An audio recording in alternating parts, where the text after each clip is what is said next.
Привіт, ми в Яремче. Яремче – це містечко у самому серці Карпат. Щороку сюди приїжджають купа туристів, щоб подивитися на ці краєвиди, цю природу і гуцульську гостинність. Цікаво, а чого так багато людей дійсно тут зупиняється? Та все просто, тому що Яремче знаходиться неподалік всіх крутезних локацій, туристичних маршрутів і взагалі гори, скелі, водоспади, пішохідні тропи. Це все знаходиться буквально в пішій доступності. З центра міста можна попасти в будь-яку крутезну локацію ось так. А ще в Яремче відносно інших недорогі готелі. Тому багато туристів зупиняються тут, а далі на горнолижні курорти вже їдуть, наприклад, в Буковель або ще кудись. Давай спробуємо хоч трішечки передати атмосферу цього крутого міста.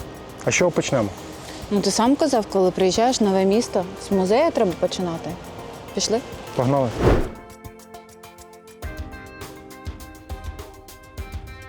Водоспад Пробій у Яремче – це одна з найвидатніших пам'яток Карпат. Його краса, велич, могутність дивує туристів у будь-яку пору року. Але окрім гарного вигляду, він приховує ще багато чого цікавого. Хоча висота падіння води складає всього 8 метрів, він вважається одним з найпотужніших водоспадів за рахунок великої кількості об'єму води. Найпривабливіший він вважається під час паводків або під час дощу. Тоді він становиться ще найпотужніший. Доступність та близькість – це один з небагатьох водоспадів, який знаходиться практично в самому центрі міста Яремче.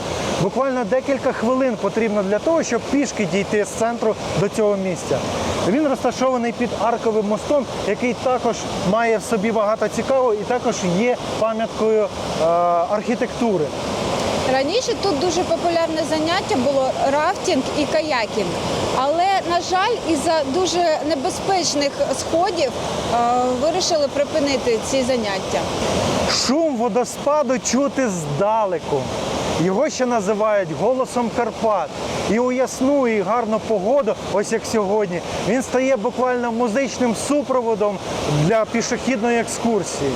Цей водоспад знаходиться поміж скал. І місцеві жителі вважають, що це місто сили. А вода, яка тече в цьому водоспаді, кажуть, цілюща.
Друзі, привіт! Ми йшли з водоспаду та потрапили в якесь казкове місце – Гедзьо парк легенд. Парк легенд – це щось казкове таке, щось зачаровуюче таке. Тому ми вирішили придбати квитки і спробувати подивитися, що там таке. Пішли з нами. До речі, квитки коштують в будній день 280 гривень, вихідний день 300 гривень для дорослих. Для дітей 230 гривень і 250 гривень. Для ЗСУ безкоштовно і для дітей менше, ніж 6 років теж безкоштовно. Гойда в цю казку, подивимося, що там. Добрий день.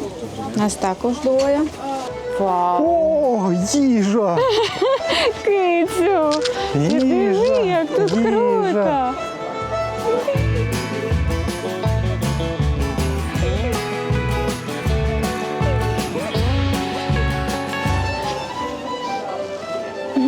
Я думаю, до їжі треба повернутися потім. Треба спочатку погуляти. Їжа! Кицю. Я тут лишаюсь. Ні, пішли. Ви тільки гляньте. Ви тільки гляньте на цю смакоту.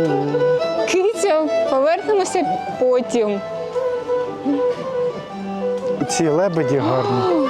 Які лебеді чорні. Слухай, цікаво, їх можна тут чимось кормити? Які вони класні. Ой, какі зробив. Це гусочки чи це Це лебеді, напевно. Лебеді для лебедей вони маловаті, мені здається. Якісь гусочки. А тепер тільки подивіться на цього. Файноту. Не знаю, передасть ця камера чи ні, але тут дуже файно.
Я просто в шоці. Тут настільки Та я красиво. теж просто в шоці. Тут не перевершено. Я не дитина, але тут повна казка. Ти коли заходиш сюди, одного дня, напевно, нам для Яремча буде замало. Тут гуляти і гуляти. Тут навіть туалет такий дивовижний. Пішли, я тобі покажу. Він, правда, казковий. Я не любитель туалетів, але він казковий. Я ж також думаю, для чого нашим глядачам бачити туалет. Щоб вони відчули цю Якісь атмосферу. непристойні пропозиції. Цю атмосферу треба відчути. Тут це не тільки для дітей. Для дітей це взагалі казка, а для дорослих тут є чим зайнятися. Тут можна ковати монети. Ми зараз йдемо і купимо заготовочку для того, щоб зробити монету. Казковий домик. Будиночок.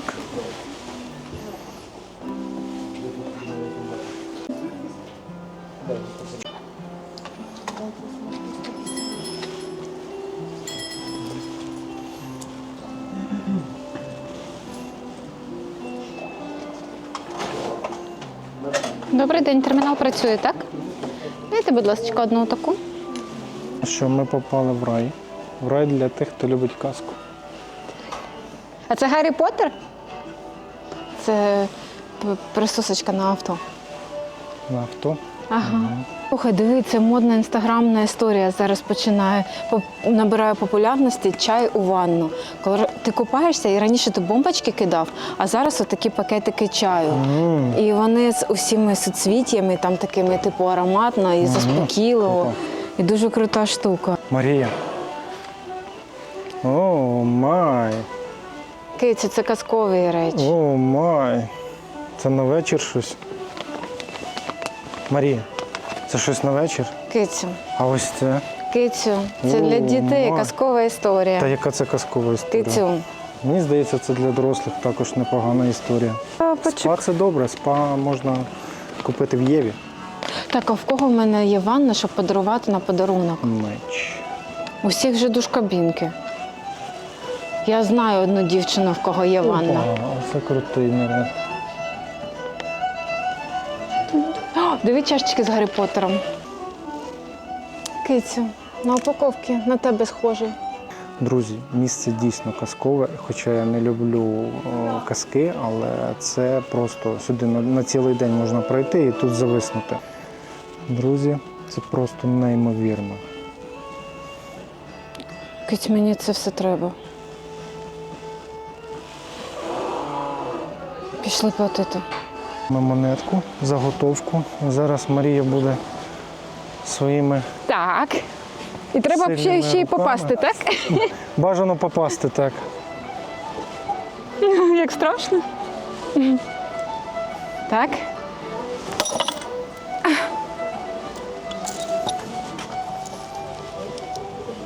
Ну, майже так. А ну-ка, давайте ще раз. Я вже буду більш впевнена. Ой, мене зовсім вилетіло, де? Ні, це нічого страшного. Ще разочок. Ще разочок. Але б я тебе зараз. А цей раз Маша не попаде просто. Ага. Попала. Дивіться, чому. Ага, підходить. А другу ви нам зробите, будь ласка. Та де я можу, що це? Давай ти. Готова? Я готова. О, Ще разок. та ладно. Зачекайте. Слухайте, воно майже получилося.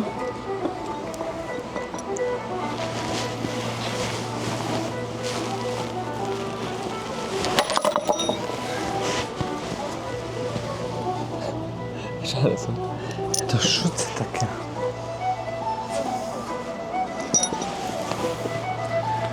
Маха, ти сильніша виходить? Давай.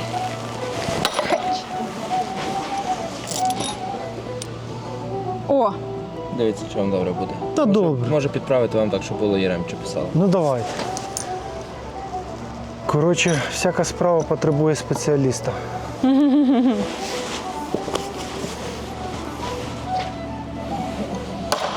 ого. Опа, це вам не цацки пецьки. Трошечки є різниця. Дякую вам. Дякуємо.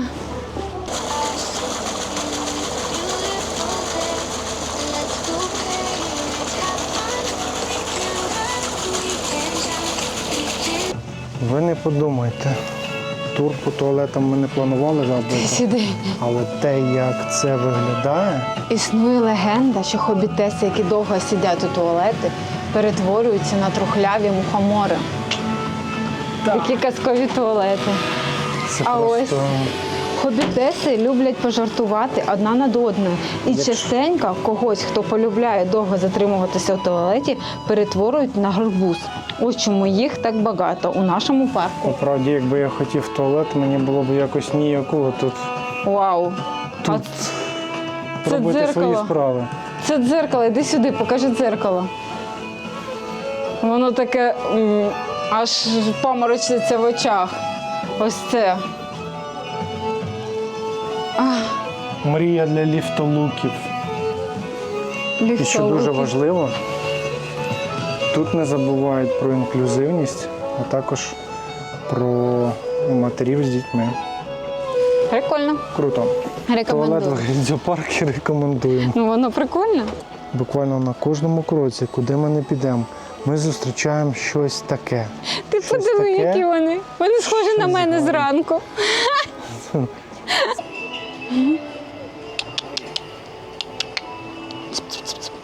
Чіпа-чіпа-чіпа-чіпа. О, хорош митися. Вже чистенька. Красотка яка. Киця, це харамбор. Що це таке харамбор, ти знаєш? Хто? Харамбор. Карамболь знає. Ні, харамбор. Заходь сюди, я тобі розкажу. Диви, яка фактурна дверка. Харамбор. О, тут кімната відпочивальня. О, май. Я бачу вже свій стульчик. Аба.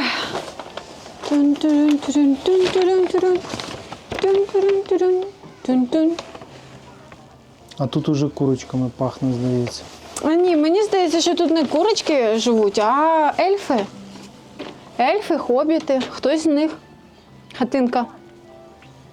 Диви, тут є і столові прибори, і стул, і кровать, і навіть споруда, на якій можна готувати їжу. Ви не повірите, ми колись були в Золотому пляжі, і там бігав такий скажений барашок Шон. Блін, і він і в Яремчі вже з'явився. Він добіжав до сюди. І це тобі не барашек, це мінтаври, щоб ти розумів. Мені здається, просто барашок Шон. Він водичку їсть. А можна водичку їсти, так? Да? Ну, у якості сніга, в якості. Тебе можна погладити? Ти не з'їш мене? Ти хороший. Красавчик. Хтось на тебе сніжок накидав. Не встигла прибрати. Він не скажений, він спокійний. Це золотокопальня кронів. От це ти знаєш, що таке? А ти знаєш, що таке крони? Так. Я знаю шведську крону. Ні, кронів це, напевно, істоти такі, дивись. Перша золотокопальня у Карпатах. Ось, дивись, оце вони, хобіти, крони, це все вони. Казкові істоти. Дуже схоже на правду. Ваги тут є. І знову це, напевно. О, диви! Це тачечка, якою вони працювали і на якою вони возили копалини якісь корисні. Але пахне тут барашком.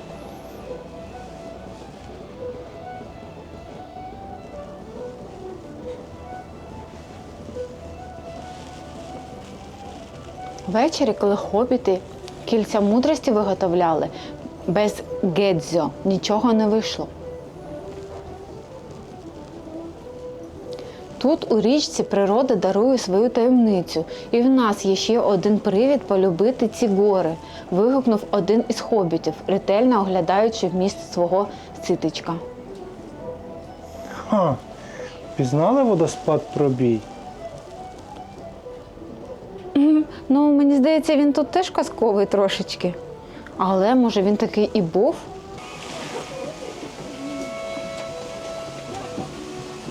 Киці, йди сюди. Я думаю, це може їхня правильно, але я тільки через хвилин 10. Тут можна отримати зі скрині своє передбачення від чаклунки Клари. Зараз. Через вашу індивідуальність і гострий розум ви завжди будете досягати чого хочете.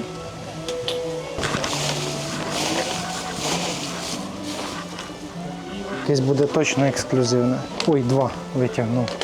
2 не можна. А ну давай, що там? Коли ви полюєте за грошима, вони віддаляються від вас. Перестаньте думати про багатство, тоді воно неодмінно вас саме наздожене. Я тобі казав, це працює. Чим більше тратиш, тим більше заробляєш. Кицю, треба ще... Сьогодні по торговим центрам. Кицю, ні. Ймовірне місце. Друзі, щоб ви розуміли, у Гаррі Поттера є своя бібліотека. Є вона у Гедзьо-парку.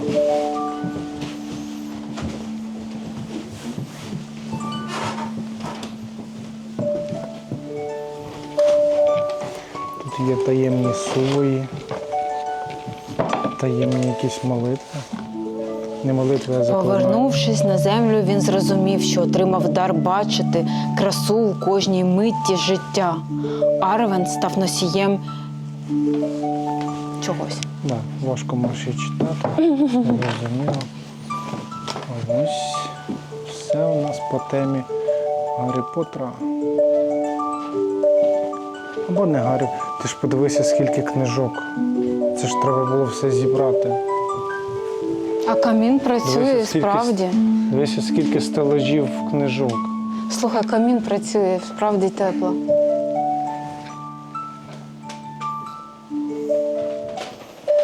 Дійсно. Там тепло. Ніфіга собі. Скільки книжок. Ну, це масштабно. Це дійсно масштабно.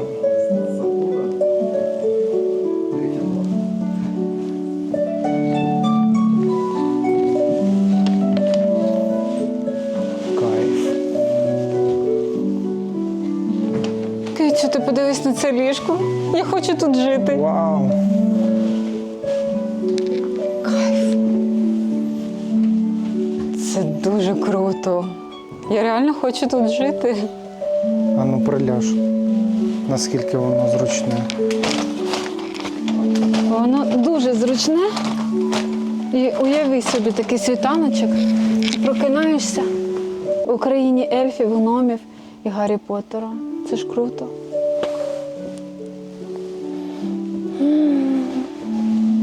Дивовижно, казково, неперевершено. Ну що, друзі, ця локація у нас не була запланована. І ми побачили Ми цей нікого парк. не чіпали, ми просто собі йшли до музею. Так. Як ми і сказали, що розпочнемо наш тур з музею, але Але ми так знайшли сталося, цей парк. догадалися. І Дімка мені спочатку каже, що це якась дівчача історія. Хочеш, пішли, подивимось, познімаємо. Але я його. Навіть дитяча історія, тому що казки я не люблю. І це А я таке... дуже полюбляю казки і легенди, це все моє. Але я ледве його витягнула звідти. Ну, ви самі бачили наші емоції, це круте місце і справді, чи є у вас діти, чи немає дітей, чи ви самі просто гуляєте, варто прийти сюди і потратити цілий день. Я думаю, на цілий день вистачить просто заняття максимально. І знаєте, казки, легенди додають ще до природи, де це додати, ще тварини, цікаві місця. Це просто неперевершене місце. І звідси ви не вийдете з пустими руками. Повний пакетик.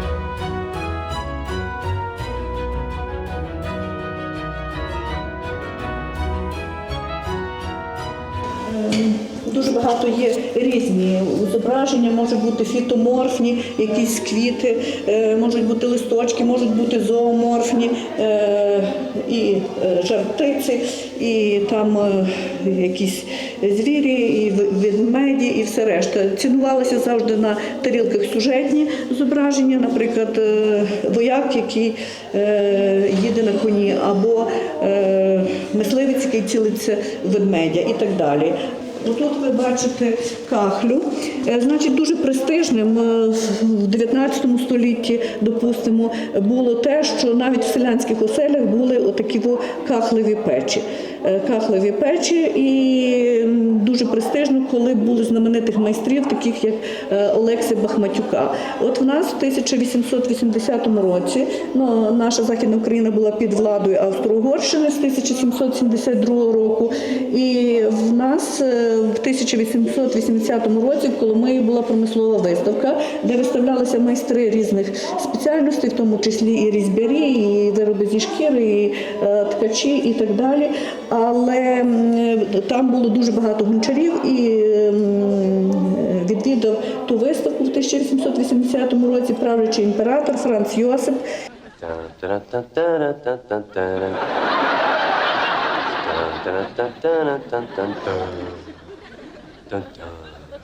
І йому дуже сподобалися вироби Бахматюка. Він його нагородив як переможця виставки і, значить, замовив набір кахлів у Відень, набір кахлів до печі у Відень. Кожен кахель це окремий, могли бути знизу фітоморфні, потім зооморфні, потім могли бути сюжетні, а верхній ярус оцієї печі міг бути як іконостас. Де є фото, і це дуже цікава і унікальна виставка. Це виставка, значить, Юліана Дудкевича. Цей фотограф дуже цікавий, тому що це є перший фотограф, який світлив гуцулів. Він в Коломиї відкрив фотосалон, і до нього звернулися судді. Дивіться на цю фотографію, на цю світлину. До нього звернулися судді, ніби такі милі гуцули, так? Значить, щоб зафіксувати в 1878 році банду Драгірчука. Хто скаже, банда, ніби гуцули так мило усміхаються, але вони зробили скільки злочинів, грабували людей і мучили їх. Це музиканти якісь там. Музиканти.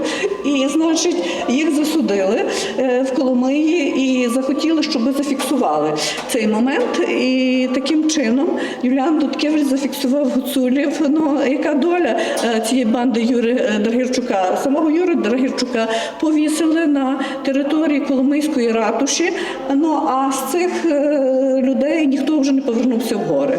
А скажіть, будь ласка, а оцей одяг, Незвично. це яких часів? Це все 1878 Драгірчука, а це 1880 дуже багато, 1890. Ну і реконструкція одягу. Ви бачите, як виглядали міщани в Коломиї. Дуже гарно виглядало. Міщан, так. Гуцулі ви побачите в кіптариках, а як виглядали міщани, от ви бачите, вони тими майданами теж крокували і отак виглядали. Реконструкція, це реконструкція з фото, це теж цікаво. Ну, ви знаєте, що гори багаті нафтою. Тут в нас у Битькові нафту видобували. І отут найбільше видобували в той час у Рунгорах. Рунгори – це біля Коломиї, Слобода. І бачите ще один момент – видобуток солі.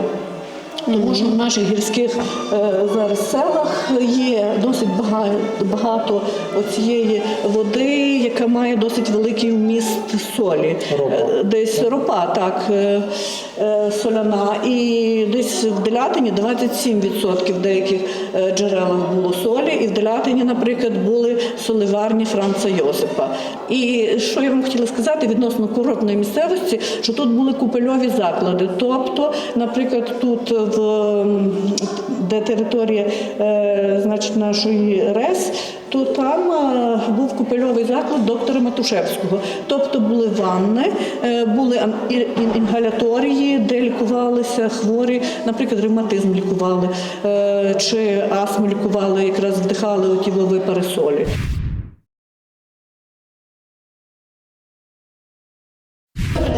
Добрий день. Я думаю, що тут дуже менше.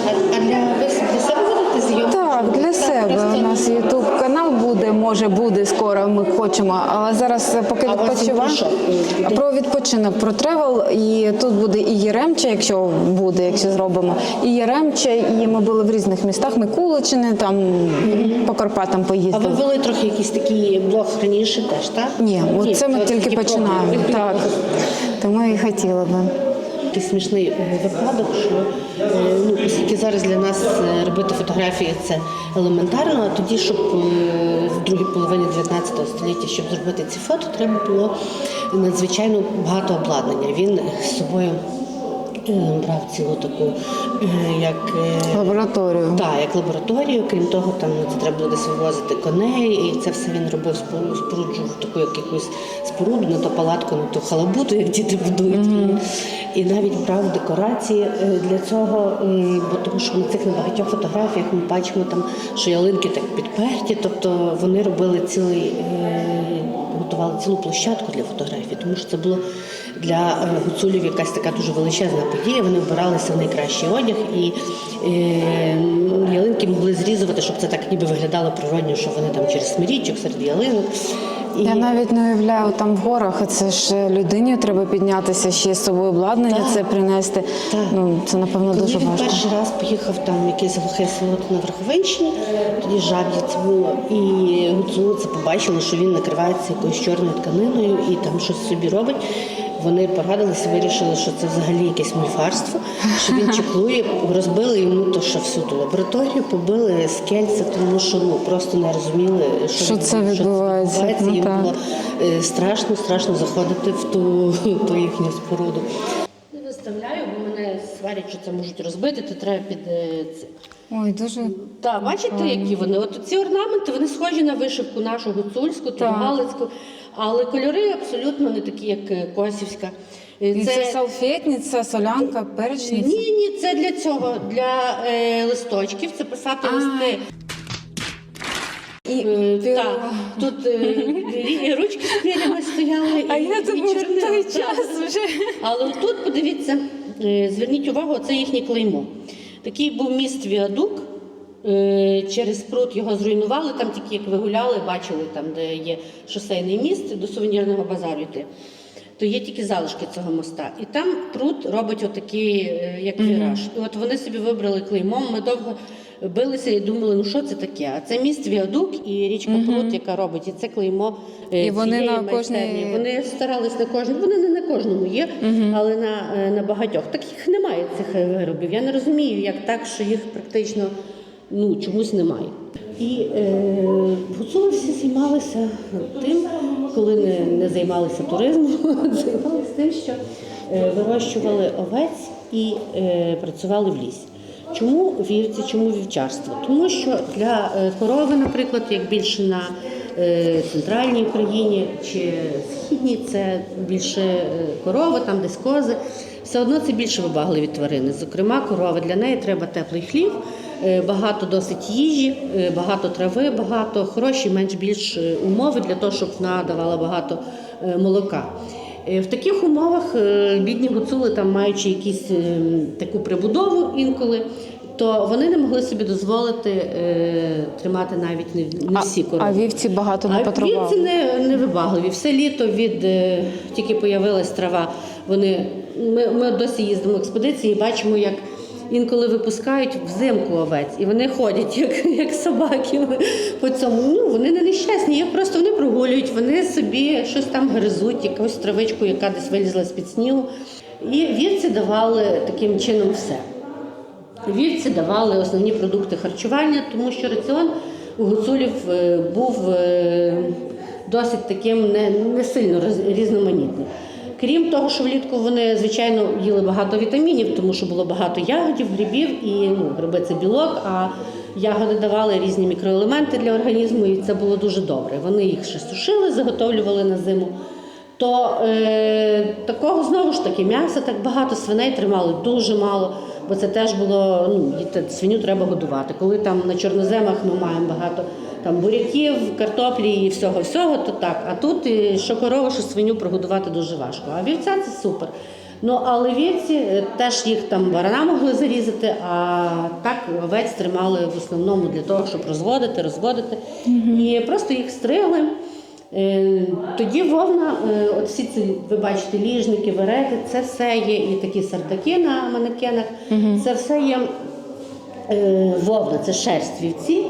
І от їх різні такі пристосування, на яких їх спочатку стригли, мили, потім пряли нитку, і потім це вже цьому верстатові більше 100 років, він називається Тарасик, нам його подарувала франківська дизайнерка Любця Чернікова. Хоча є свідчення, що от сам цісар з Австро-Угорщини приїхав на машині сюди, він тут в Яремчі зупинився, потім якийсь тут гуцул був на базарі з Миколичини, гуцул підійшов до машини, бо ж ніхто не бачив машини, почав розглядати, і цісар його посадив, повіз з собою туди в Миколичин, це була подія грандіозна. Але на машині міг в той період хіба що цісар приїхати. І от коли в 1911 році закінчують будувати залізницю, тоді Яремче і цей весь регіон починає дуже стрімко розвиватися як туристичний. Тому що стає дуже просто сісти у Відні, Варшаві, Кракові, це одна імперія, сісти на поїзд і приїхати собі сюди з комфортом, поїзди тільки ж це все позапускали, новенькі. То я прочитала, що поїзд, коли будували залізницю, їхав 100 років тому годину до Станіслава, тобто з Яремча до Івано-Франківська. А зараз він їде довше. Якщо це не оці швидкісні, а такі звичайні ці типу електрички. Це не електрички, а приміські поїзди, то вони їдуть дуже довго. Тому і фактично цією залізницею користуємося ми. Вона закінчена в 1911-му. І от це вже більше 100 років, і ми користуємося фактично без ремонтів, там робили якісь дрібні. Оці всі тунелі, що ви бачите, ви, може, їздили поїздом, так? Аж туди ні? Ми їздили, але я бачила, як поїзда їздять тут, як у казці, знаєте, так посеред гор виїжджають з якогось тунелю. Так, кажу, як це все будовані з Австрії тунелі, які зовсім не зазнали ніяких там змін. Добре, що ці тунелі в війну не були зруйновані як міст. В Яремчі ж був міст Віадук, там він є у Луткевича на фотографіях, який мав найбільшу арку в Європі. Дуже гарний, найкращий. Зберігся в Ворохті міст, а цей підірвали спочатку в Першу світову війну, потім його за Польщі відновили поляки, а потім його підірвали ще раз в Другу, і вже він не був відновлений. Там, як ви будете гуляти, то просто побачите від нього залишки цього моста. Дуже-дуже крутого. Ну, так от, до розвитку туризму гуцули займалися тим, щоб чоловіки працювали в лісі, жінки були вдома і вели господарство, народжували дітей. А основним заняттям таким було то це саме вівчарство. Про те, що весь одяг, тобто про вовну і всі речі з вовни, це все весь одяг. Щодо продуктів харчування, ми вже трошки говорили, то в основному тут була кукурудзяна крупа, тобто варили кулешу, банош, і тому що знову ж таки зернові в горах не вельми ростуть. І сорочки там, наприклад, що вертаючись до одягу, були конопляні, а не льняні в основному, тому що тут вирощували коноплі і ткали конопляне полотно. І от до цієї кулеші не завжди було м'ясо, завжди майже не було. І щоб з чимось його їсти, тут уже нам приходили до допомогу вівця. А оце вовна, так? Ні, це сир. Це в нас якби того, що сир. А вовна, от дивіться. Ось так виглядає вовна, коли вона просто обстрижена, приблизно так. І потім її отак от скручують. Там є у нас прялка, там зараз ми з вами роздивимося. На полонині були свої звичаї. Цим займалися тільки чоловіки. Жінок, от як в Запорізькій Січі були козаки, так і на полонині це теж тільки це була чоловіча справа. Кожен суто займався своєю справою. Був такий спузар, людина спеціальна, яка підтримувала вогонь. Вогонь на полонині розпалювали один раз, і він мав горіти весь час. Так. Якщо, не дай Боже, цей не впильнував і вогонь гаснув, це було дуже погано. Це означало, що зараз буде якісь негаразди. Так, негаразди, що нападає якісь хвороби страшні на отару або звірі. Вони полонину закривали і приходили в інше місце, розпалювали і все починало заново. Така споруда для того, щоб зробити цей сир. Сир називався буц. Це називається стояк і берфело. Це все, що крутиться і піднімається, тому що коли ми зараз щось собі готуємо, ми можемо скрутити чи підкрутити полум'я. А тоді це було нереально, це живий вогонь, який теж треба якось регулювати, але для того, щоб зливали молоко від овець, от як ви думаєте, скільки вівця дає молока? 800 мл. 200-300. 800 день це. Так. 200-300 за раз і... Десь я чув, 200 зранку, по-моєму, в обід більше. Це там вже залежить від вівці, теж які корови по-різному. Але в середньому це 200-300. І тому от уявіть 500 овець по цього молока, скільки треба їх здоїти, тому, можливо, ще й тільки чоловіки, бо і треба було, вони дуже багато мали тих овець, треба було мати сильні руки. Це все молоко зливалося в такі казани. Цей казан із обсерваторії Піпіван Мармаровський, Піпіван Чорногірський. Знаєте, що там є білий слон, обсерваторія. Зараз її відновлюють, вона була збудована перед початком майже саме Другої світової війни, і коли почалась війна, то дуже важко будували, бо це високогір'я, і це все туди треба було завести, і там було обладнання таке на той час одне з найпередовіших в Європі, дуже потужний телескоп, то обладнання вивезли за кордон, коли почалась війна, а сам будинок був, і от гуцули познімали. Там був дах мідний, познімали дах. З цієї обсерваторії поробили казани. І на багатьох полонинах є такі казани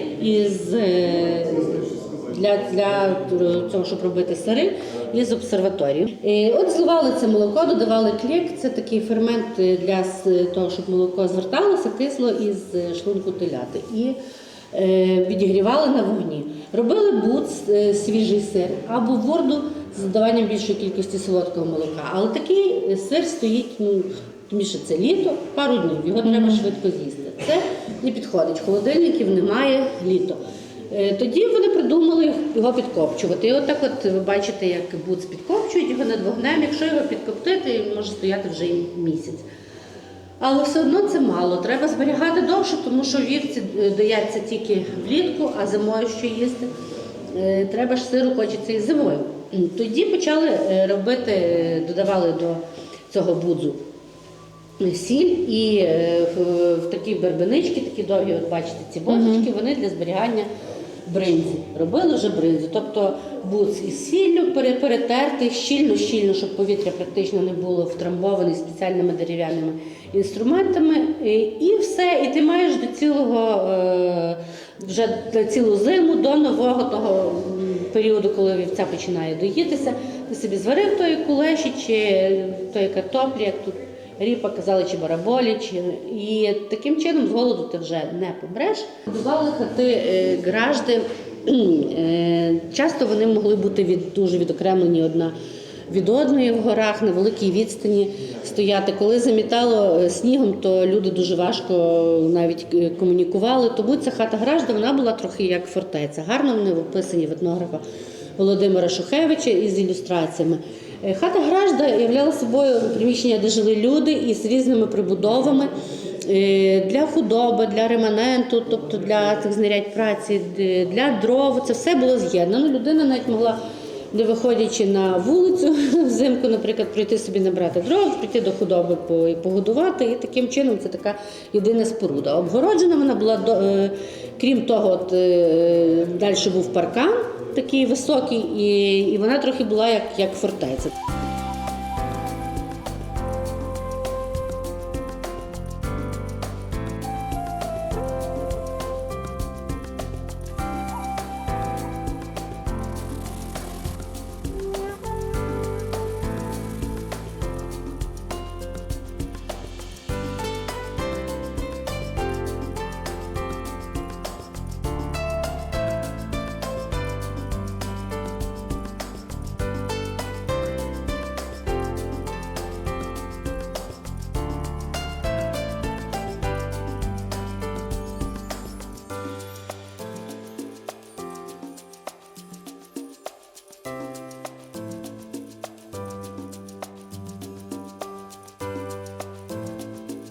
Дуже дякуємо вам за таку розповідь. Було дуже цікаво. Дякую Дуже за увагу. дякуємо. Ну що, я хочу сказати про цей музей.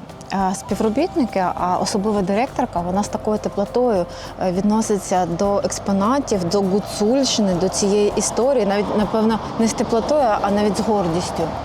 Що мені прямо аж самой стало так приємно. І ці люди Люблять свою справу, Так. однозначно. А щодо самої екскурсії, таке трошечки післясмак, я би зараз поспав би. Мені дуже було спокійно, дуже приємно слухати. Дуже цікаві експонати. Так, звичайно, самі працівники кажуть, що варто би в музей Коломиї поїхати, але тим не менше тут також дуже цікаво. Ти переносишся в атмосферу на більше 100 років тому назад, в атмосферу цього краю, цього Гуцульщини. На початку мені було трошки скучно, коли про кераміку розповідали, але потім про биткове гуцульське – це дуже цікаво. Я думаю, що також змінився наш екскурсовод. І коли стала директорка музею, нам проводити екскурсію стало набагато інтерактивніше, цікавіше. Не в обіду іншим працівникам, але На то вона і директорка. такий вайб у директорки музею. Вона закохала в це місто. Так. Прям. Намагайтесь попасти на екскурсію саме до неї.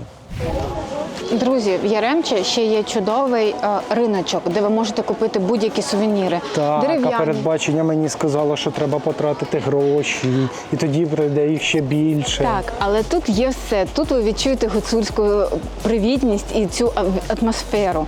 Тут є все. Тут є від кожухів всяких овчинних до дерев'яних виробів, до металевих виробів.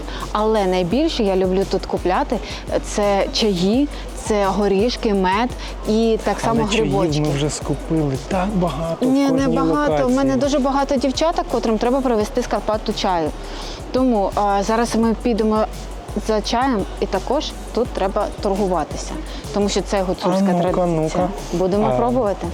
Для тих, хто не знає, Марійка родом із міста, де найбільша менора Да найбільша община. Ти- Саме тих людей, які дуже гарно вміють торгуватися. Так, але, на жаль, до тих людей мене не приписуй. Добре. Зараз побачимо. Гайда. Тут нікого немає. Я слухаю вас. Добрий день, а скільки коштує чайочок? 50 гривень. А якщо багато брати? Багато це скільки. Ну, наприклад, 5 упаковочок. Нічого собі, По 5 дрібний гривень опт виступити. пішов. Ну, треба. А він в пакетиках, так? Так, він А є не пакетований у вас? не покупаний. Пішов крупний опт. А він по чому? 60. 60. Ну, там є серцевий, діабетичний, ліптичний. Є просто такий загальний здоровий, є шлунковий, є лісовий аромат. Візьмемо ось такий. Давайте дівчатам я візьму трави Карпат. Підскажіть, будь ласка, у вас довголіття, запашний, ягідно-вітамінний теж він буде коштувати? Так, давайте тоді ось такий. Даю вам так. Да, давайте пакетик мені, будь ласка. Боже, Маша, як ти торгуватись вмієш? Ну, мені вже по 5 гривень на кожній коробочці вступила, а 5 на 5 – це вже 25 гривень я зекономила. Математику знає. Так, давайте 2 вітамінних. А насолода, обліпіха, суниця, ожина. Давайте. Заварюємо попити так не смачно. Так. Це просто зручніше, ніж виступні. Але там склад однаковий, просто по поставленні пакет. Угу. Ну, давайте тоді 3 вітамінних візьмемо. Так, це 5 коробочок і ще. Це у вас смаколики, так? Ні, це скраби. А, це скраби. Людяники є. І Це смаколики. скільки вони коштують? 50 гривень. За 40 віддасте? Ні, це вже трошки забагато. Ну, давайте 45. Давайте по 5. Так. Давайте, 45. Так, давайте туди їх. О, а скажіть, будь ласка, от така, скільки коштує? 180. Дороговато, Є 400 грамові, 280 гривень. Тут може 200, там 400. Оце вони, так? Да? Так, 280, це вигідніше. Тут ми ще подивимось. Ще у вас є налівочки, да? Так, можете куштувати, якщо хочете. Можна куштувати, да? Ні, Маш, не можна. Я ж не дуже люблю, щоб така, грушева налівка. Вона Лимончелло, суцільна вон, ти ж брала колись. Лімончелло я брала, мені сподобалось. Кисленько йде лімончелло, грушівка буде солодша. Солодше, да? Якщо ви хочете щось кисле, можете брусницю щось спробувати, вона теж буде кисліше. Мгм. Мені чомусь я хочу грушеву. Що? Мгм. Я хочу грушеву, напевно. А скільки вони коштують взагалі у вас? 150 гривень. Угу. Чудово. Як ви зрозуміли, Марійка торгуватись не вміє зовсім. 150 гривень, ну ви ще, якщо 2 брати, скільки вступите? Давайте загальні суми я вам вже уступлю, бо тому що ми будемо так торгуватися на кожній бутилці, давайте вже загально. Ну, на кожній бутилці я дуже багато бутилок не буду брати. Дуже смачно, грушева. Ну, тобі не можна? Це легше просто вже суми, я вам підніму там для 10. Насправді Маша ніфіга не вміє торгуватись. Ми з пані продавець домовилися, що просто вона уступить і все. А Маша буде Ні, я думати, вмію що вона торгуватися. поторгувалась. Давайте тоді одну грушеву і одну, давайте брусничку, да, ви сказали, кисленька? Давайте такі 2. Давайте рахувати, скільки ж це. Давайте, 10% від суми. Оце сама максимальна знижка. Давайте. Це вже добре. Так. 300, 400, 500, 600. І 60 гривень знижка, 540. 540, чудово. Візьміть 500. Тримайте. І зараз 50. Це я вам ставлю. Дякую. Вам дякую.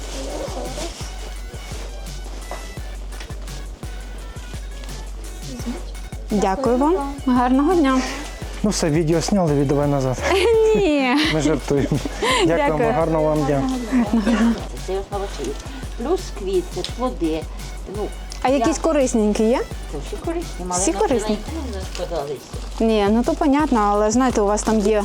Є календула, квіти акації, квіти чорнобривців, шипшина. Вона Чудово. мала на увазі якийсь збір карпатський, так? Так, збірка, може Іван чай у вас є такий, не? Іван чай у нас є дві які.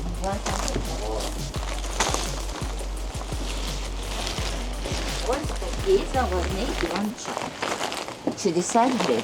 60 гривень, так? Давайте тоді знижечку зробите. Якщо 2 чаю таких, якщо чай такий. І ще хочу Пішла в курс. спеції скуштувати. смак. Скажіть, будь Смак. ласка. Там вам цей по 20, Так, по 20, чудово. не буде. Угу. Це разом буде 100 гривень 100 гривень. і 130 спецій. І 10 гривень на спеціях вступаєте. Так? Зараз нас поб'ють тут. Давайте, 10 гривень на спеціях. Так, чайочок у нас. Два зараз. чая. Навіть давайте 3 чая по 20. Це 60. 60 і 60 це є 120, І спеції за 100. 120 Ось і так. 240. 240, так? Зараз. Цікаво, хто спонсор цієї передачі? Тримайте. Хто спонсорує ось ці всі закупівлі? Тому що я на таке не підписувався. Киця, ти мені ще торчиш за геть-зоопарк. За подаруночки. Так, 10 є, 20 є. Можу дати вам 20. Зараз можу дати навіть. Зараз знайду секунду.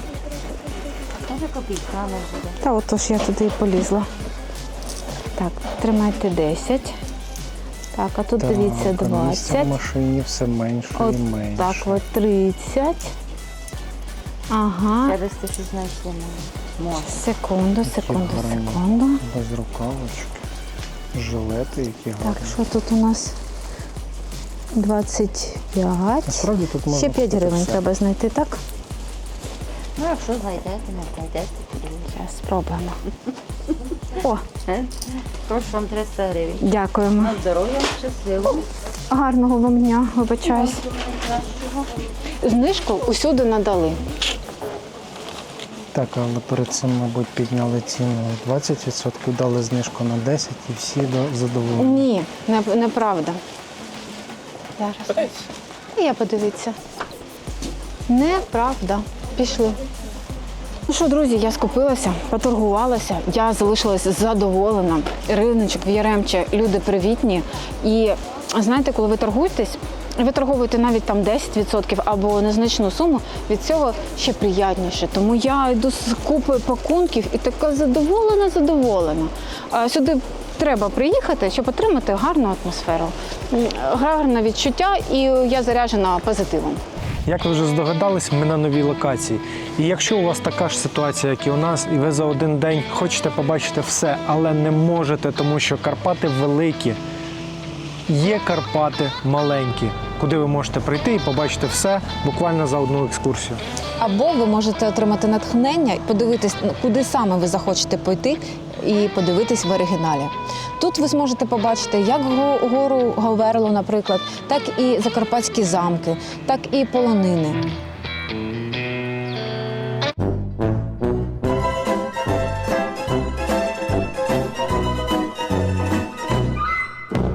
Друзі, це якийсь уже третій епік фейл.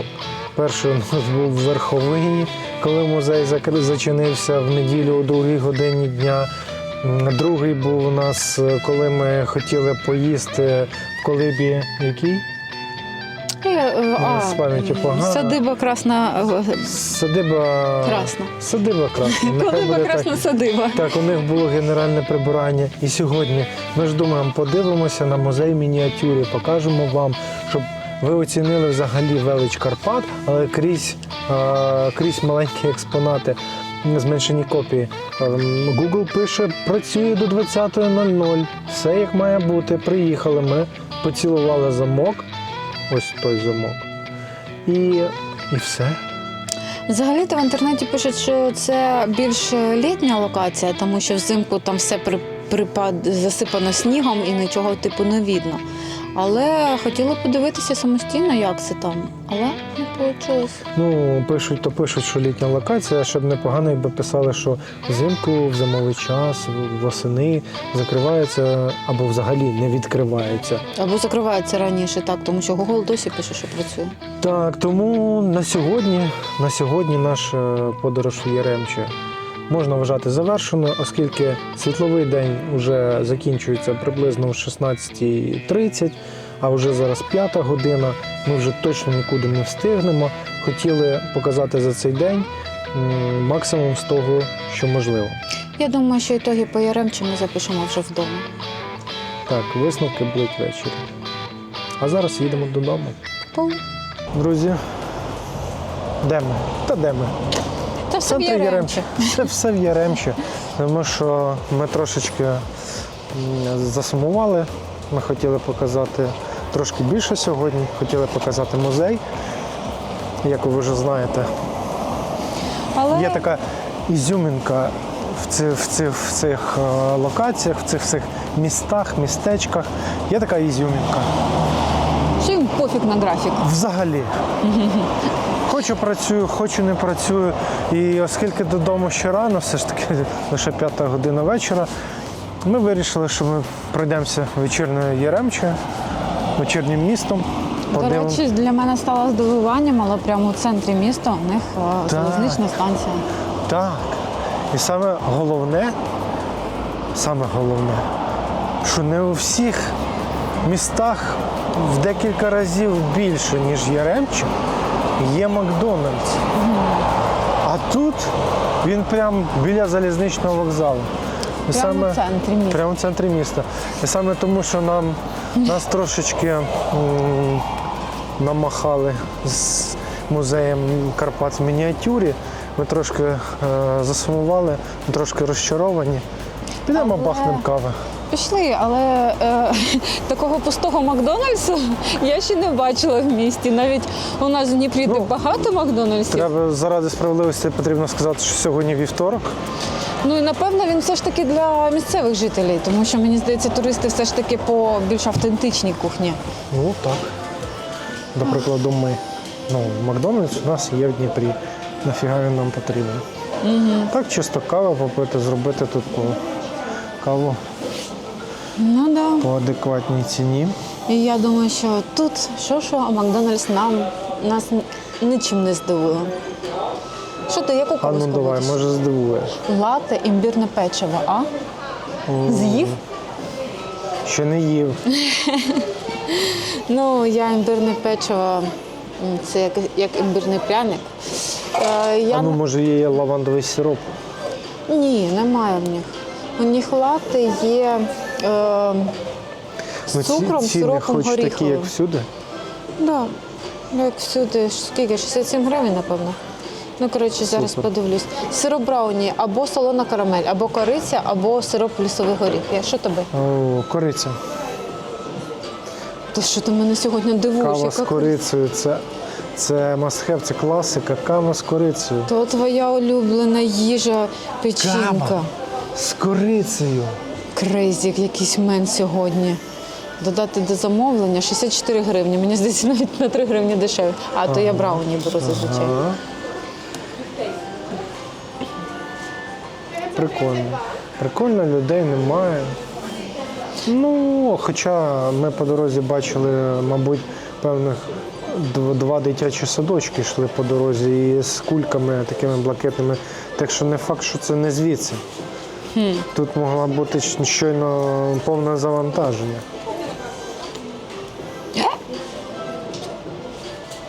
На касу. Протопила трошечки. Бамбула. Ну що, не збиралися ми робити огляд на Макдональдс, так? Не збиралася. Точно не збиралися. Ми думали, що ми закінчимо сьогоднішній день черговим музеєм. І день буде трошечки більш насичений. Але можемо зробити висновок такий. Якщо ви збираєтеся в Яремче, закладайте собі мінімум днів 5 для того, щоб відпочити, відвідати всі локації, які тут самі найбільш популярні. І, можливо, у вас лишиться час поїхати в Микуличині, в Татарів. Але днів 5 треба закладати. Мені здається, навіть більше. Те, що ми хотіли показати за один день, звичайно, це майже нереально. Трошки легше це зробити в літній час, але в зимній це практично нереально. Все, що ми встигли зробити, ми зробили. Все, що ми хотіли показати, ми показали. Особливо кайфово сьогодні була Гедзю. Це місце насправді для мене особисте відкриття, я думаю, для Марії також, тому що ми в Яремчі не перший раз. Ми практично кожного року тут буваємо, можливо, навіть по 2 рази на рік. І я не чув, що є така штука, що є таке місце. І чисто випадково сьогодні ми на нього натрапили. І ми точно не шкодуємо. Абсолютно. Туди можна прийти взагалі, тільки там потратити цілий день. Це дійсно казка. Це казка, не дивлячись на те, що ми дорослі люди. Я себе там відчув як в якійсь країні чудес. Тому що атмосфера там дійсно відповідна. Не дивлячись на те, що зима, було круто. Якби ще йшов легенький сніжок, я думаю, це взагалі була б казка. І музичка там така атмосферна, дійсно як сказки. Так, тому такі локації на такі локації треба виділяти мінімум день. А так, Ти знаєш, Яремчу. Я думаю, що ми ще в Яремче повернемося. І повернемося не з одним днем. Я не думаю, я впевнений. Тому що в Карпати ми будемо їздити ми будемо через Яремчу. Можливо, зупинятися ми будемо також в Яремчі. Хоча і Яблуниця мені також дуже зайшла. І мені. Дуже зайшла. Я думаю, це Яремче демо-версія, а далі буде. Отак от можна сказати. Так, насправді ми були практично всюди, але це було з часом. Відтоді, як ми вирішили знімати свій блог, звичайно, ми намагаємося показати якомога більше. Не завжди це виходить, далеко не завжди це виходить. Так, до речі, поєднати ці всі міста в купу по часу, по локаціям дуже складно, тому що ті не працюють, ті з 11 працюють, ті раніше закрилися. А світловий день з 11 до 16 практично. Для того, щоб відвідати якесь місце і ще й познімати, це треба трошечки більше часу. Але підписуйтесь на канал, ставте лайки, і ми обов'язково приїдемо сюди ще. З повною вже версією на 5-7 днів. Так, це були думки з приводу Яремча. Можливо, трошки сумбурні, можливо, не в тій локації, що ми хотіли би. Але як є, це життя. А що буде далі? А далі буде більше. На все добре. Пока-пока.